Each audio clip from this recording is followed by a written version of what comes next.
amongst them is just beyond words. The Generation Xer, that was our generation, and we played with those. I mean, the play sets and the figures, we owned every single one. So just obviously beyond words.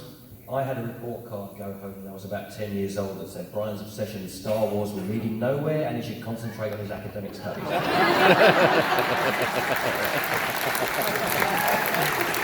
like my mother. For the guys who create the figures, create the puppets and everything, do you have like instructions? And when you see your creations being used on screen, it's like, no, they're doing that wrong. You don't get a script. That's the first thing. Georgia says when Jedi there's a party with aliens. That's all we were told. So we don't know what they're doing, if they're supposed to be scary or funny. So we were just coming up with, like Mike said, just here's a funny little creature. Is he supposed to attack somebody or sit on someone's tail and laugh? You don't know. Phil didn't even know. I mean, because we were kind of the working grunts, but even our boss, they were very strict on the scripts. I don't know if on the first Star Wars they were, if you got to see the... Pretty strict, yeah. I mean, I don't think we got full scripts. Yeah. I don't remember that. We were told nothing except aliens at a party. Yeah. So we just, Phil and I was there early on. There was a bunch of maquettes, and for a few weeks we were designing little clay sculpts and painting them up for everything. I was doing gags because I thought, well, at least there's a bit. I had creatures drinking, another creature was sitting in a vat of liquid, and it's got a straw on it. Because I was like, well, this is, something. And then George just came in, and I like this one, and he would pick them up and look at it and kind of smile and put it down. And the funniest thing was the way he named things. That to me was hilarious. Like Neum Num was just number 9. There's just one number 9 out of like 60 maquettes, and so he said, okay, we'll call that one Neum Num. If we just scrambled the names, one. Ifont Mon was just Elephant Man, that wasn't too good. The Mon Calamari we just called them squid heads. There was Queequeg, Snotkin and Plotkin, and then he would just scramble. So it was very weird, but it kind of shows he had a very dry sense of humor and sense of silliness, which was fun. But when we saw the movie, we were just kind of, oh, that's what they do. Especially the Palace, because you guys worked in the Palace. I was on location. So I didn't know what they had done in the barge. I just knew that the skiff guards were making sure that Chewie and Han and Lando didn't get off the skiff and save Luke. So yeah, we couldn't say you did that wrong because we just happened to see him on screen. Does someone have a question actually at the microphone? Actually, we got a question right over there. So Star Wars feels like a very 1970s movie. Empire and Jedi feel like 80s movies, and a lot of you have worked on other fantasy movies in the 80s, The Dark Crystal, Neverending Story, things that were, for a lot of us, our childhood. Could you reflect just a little bit on some of the less obvious elements that made so many of those fantasy movies in the 80s, that gave them their specific aesthetic strength and their uniqueness, and any of those elements that you would like to see brought forward into filmmaking today if it's not as prevalent? It's like a college assignment. Compare and contrast. When we started, the CG was fairly minimal and was sort of relegated to spaceships and things, which were absolutely fantastic. So having the physical models, all the creatures were real physical models. I worked on Neverending Story and built Stonebiter. He was a big puppet. We had like 12 operators puppeteering different aspects of him. It felt like real creatures. Personally, the first series, it lost its way, but I felt, with just doing CG animals and things. And what's great now in this new series is that we've got all the 3D characters coming back in, and that combination of the two works so well, and it suspends your disbelief. I think part of it, aesthetically, is that they were taking risks. There was no, now everything is a sequel, and back then it was like, oh, what a cool weird alien design. And then Swiss surrealist H.R. Geiger designed the creatures for Alien. And back then, I think they were taking much more risks. Also, creature designer wasn't a job. It was the thing you fell into because you were an artist. I mean, the crew on Jedi, only 3 out of the 12 of us had actually made a creature before. We had carpenters, we had welders, we had foundry people. So I think there was a lot more freedom. Now they're sort of like, oh, I took a class in creature design at art school. And so you kind of get an aesthetic that's taught now. And I think this is me complaining a little bit. I liked the day when there were no rules, because, you know, Gremlins hadn't been made and there was just Jedi and that was the thing, or, you know, just never-ending story with a furry dragon and nobody went, that's not what a dragon looks like, because there hadn't been 7 dragon movies. So in some ways, I wish we could go back to, and I think the combination is helping with CG and real. You can kind of do anything now, but it can also look like it's in the room. And for someone, an actor like Dennis, and you were like a physical actor on the show, you actually had things to act with rather than a dot in front of a wall. Yeah, I mean, you reminded me, back in that first movie, we, you know, to shoot the battle sequences, for instance. So we had I saw the script for the battle sequence. I can't remember how many pages it was, like 25 pages or something of dialogue. And it was a bit like waiting for the dentist chair. There was a whole bunch of young actors hanging outside the sound stage, and you were next up, and you climbed up a ladder onto a platform. And under that platform, at each corner, was a crew member who would jostle the platform like this, and we were kind of wobbling around like that. Against a blue screen, sure, and we had no idea what a blue screen was. We didn't take any notice of it at all. And I do remember George, in his, such a nice man and a genius, assumed that I could shoot 25 pages of dialogue out of sequence with no cues. Not possible. So I said to George, George, I can't do this, okay? So what I ended up doing with George, he sat at the side of the camera and he read me a line, and I repeated that line. And then he said, okay, look up and say it. Look down and say it. Say it faster, more energy.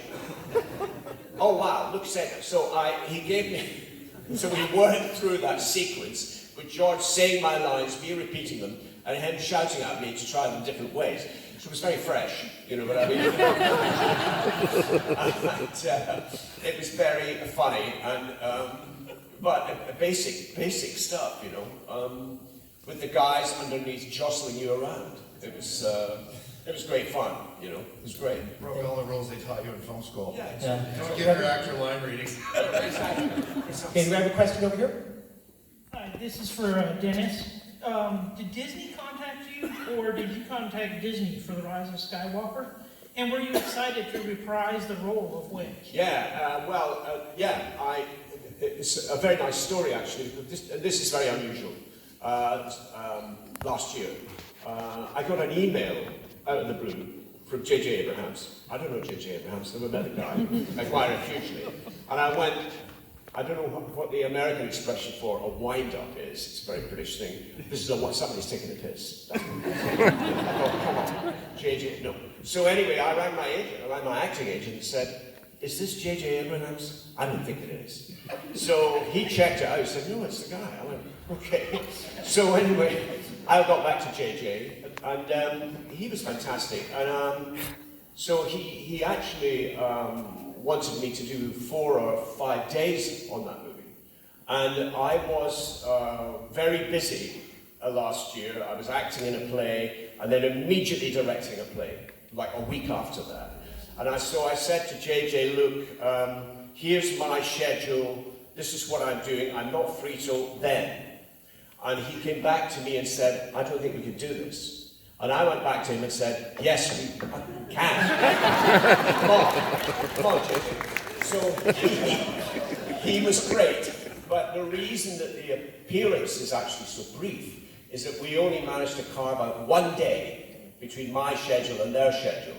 So I got in there for about 1 day. It was great to go back. It was fantastic. So it was by a hair's breadth I got into that, you know. But I take my hat off to JJ because it's very unusual for someone in his position to make a direct approach to you and be so constructive, you know. So I really appreciated that. And meeting him he's a great guy, very great energy on the set. He was very direct. I liked him a lot. You know? So that's, yeah. Did he read your lines to you? He did not read my lines to me. And just so you know, I'm glad to say. that word doesn't mean the same thing in England, so don't worry. No, of course not. How about over there? For all of you that got to work with Muppets or creatures, do you get to take them home? No. That would be a big. You sound like the guys in the prop company. So like, do you have any Gomorrean guards we could auction off? Like, no. I know people have, but no. If you're a good person, you can't steal from the job. You criminal, you. I wish I had. I wouldn't be here. I'd be in my yacht. It got to a point in The Force Awakens, they actually GPS chipped the weapons. Wow. And when, with the stunt guys and a lot of the supporting artists that play Stormtroopers, they have to leave their driving licenses on the prop table. Wow. No, you don't get to take anything home. For the voice guys, for David and Mark, did you get to interact with any of the actors? Did any of them like walk into the room while you were recording? I was just in a little soundstage in Hollywood with George, and I believe Mark might have come in jeans and bare feet and sit down on the couch. But all I saw was just those sequences. That little headset on, and I had no idea what the movie was about. It was just an afternoon's work for an actor in Hollywood. And like Dennis said, when it opened, it was like unbelievable. I had a buddy, when we were 13, Dennis Muren lived across the street from me when I was a kid. And he used to make these little special effects experiments in his backyard. And my brother and I were actors in it. So we were little kids just playing in the backyard. And when I saw the credits, and Dennis Muren was on the credits, it was really kind of fun to see you. We had lost touch, and see he followed his passion. It was great. But anyway, I'm just honored to be a small part of this. So. And Mark, you were just cackling by yourself. So, on that, yeah, well, I was with Ben. Ben was directing me. It was just he and I. I did Gremlins. I did the voices for the Gremlins. I did work Howie Mandel's Gizmo. So we were together. That was done looping, where we did it to picture. And Frank Welker was Stripe. So I walked in and there's Frank Welker, which if you guys know, Frankie was Freddy and Scooby-Doo. I grew up on Frank Welker. That's my stuff. He was always the bad guy too. When they, Mr. Flanders or whatever, you go, yeah, and it wasn't for those kids. I'd have gotten the kids and those dogs, I'd have gotten away with it. That's Frank Welker. Frank is Megatron, I think, now. And Like half the voices of cartoon, and he's everything. So I worked with him. Polly Holiday came by too. Sometimes when you're doing a looping session, other actors will show up, because we did like 5 full 6-hour days. That's all they'll let you do, is for a voice actor, because it'll hurt us. We did 2 weeks. Yeah, because we did the foreign versions, which is so crazy. Gremlins were dubbed into 4 different languages. Yeah, Kirk voiced on Gremlins too. He's Greta. He's the female. The electricity. And All the weird electric. Gremlins. Yeah. But we did it. Vegetable gremlin. I don't know, a ton of them. Yeah. But what's funny too, we actually had to learn German, Spanish, French, They had a coach come in. and Italian. And what was interesting is, we're just doing sounds, but even in French, like the French, when they're doing a gun, like we go bang bang, with kids when we're playing, right? Well, the French say bong bong. So we had to redo the bang bangs into bong bong. And then, I had to do 4 years ago, and Abraham Lincoln. Abraham 4 Lincoln different languages. doing that. You know when you do the hand signals when the film breaks? Do you remember Dave Glover that plays Daniel, Glover. Yes. Daniel did. He was And the Trump guy. yeah, but do you remember when we were working and all of a sudden, Danny Glover? Do you remember? Danny Glover. You know Danny Glover. Yeah. Big guy. He comes in and they're like, what are you doing here? Well, they got the Glovers mixed up. Yeah. So all of a sudden, he's a big guy, and he goes, I need to use the phone. And he all of a sudden, he's in the sound booth, and we're like, and he's up there going, and Joe Dante's like, oh man, he's pissed. I wouldn't want him pissed at me. And it was just really funny. Joe did Gremlin voices too. And Joe did He would just stuff. jump in, he was the director. He's like, I want to do that one. Yeah, he's got kind of this nasal Jersey Yeah, accent. I don't know, maybe I don't like this, maybe I don't like that. But the best thing that ever happened for me, I loved Walter Matthau.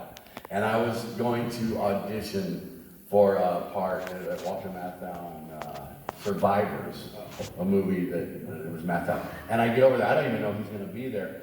They had me come over while he was replacing his lines. And I walk in and he's standing up and I see him, and I hear that voice, you know, it's like, oh my God. You know, and yeah, garbage. And he turns around and I'm like, that's Walter Matthau. And in the last thing he says, he's all done, he's got this floppy Walter Matthau hat on. He looks like an old hound dog at this point. And he turns around and goes, well, I guess I'm done. And they're like, yeah, he goes, you know where I can get a good sandwich around here? And I'm like, God, that is so Walting. That's just him. That was a thrill to me, I gotta tell you guys. Well, yeah, that's we could do this for hours, but unfortunately we have no more time. Please, I know! Say thank you to our guests.